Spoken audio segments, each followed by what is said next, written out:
Fianna Fáil leader Mr Martin took over from Fine Gael leader Mr Varadkar as the Taoiseach after the 2020 election results in a coalition between their parties. A rotating Taoiseach system was installed instead, meaning Mr Martin will be in office until 2022 while Mr Varadkar is his Tánaiste. Before the two became tied together in a coalition, Mr Martin made it obvious what he thought of Mr Varadkar's handling of Brexit. Speaking to the Irish Times in April 2018, the party leader explained that his opposition had not revealed how devastated Ireland was going to be as a result of the UK leaving the EU. He said, "The reality of Brexit has been sheltered from a lot of people. There is a prevalent view in the UK, they'll work it out. I think we should let people know. We should engage more with Britain." At the time of his interview, former Prime Minister Theresa May had proposed the dreaded Northern Irish backstop, which was backed by Mr Varadkar. Mr Varadkar refused to budge on this point in the withdrawal deal for months, and claimed Boris Johnson's alternative solutions such as technology on the Irish border doesn't yet exist. While Mr Martin said there should be more UK engagement,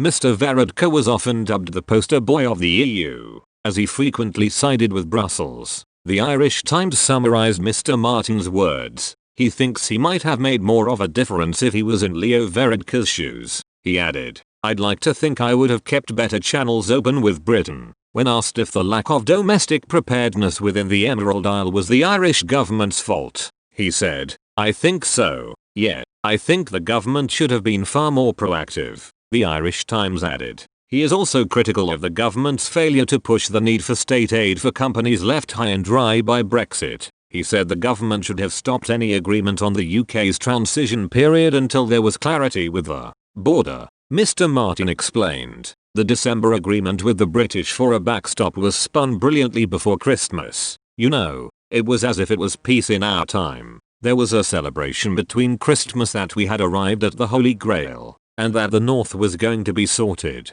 and all of that." He criticised Mr Varadkar's decision to say he would accept an October deadline in 2018 for a resolution on the border issue. He added, "So if the original strategy was that Northern Ireland had to be sorted first, so the island of Ireland has to be sorted first before we get into the next phase, the transition and the overall trade agreement. What has changed?" His claims echo some recent worries from Irish tradesmen. Although Mr Varadkar and Mr Johnson settled on the Northern Ireland Protocol to resolve the border issue last year, much of the infrastructure and finer details of the new system is yet to be established before the UK officially ends its transition period in December. Mr Martin continued, "I think they should have held back on the transition agreement. They should have gone harder in the negotiations. I think they should have held back and gone harder in negotiations, at least until we were farther down the road than we are. We're not down the road at all now. It could be a major strategic error."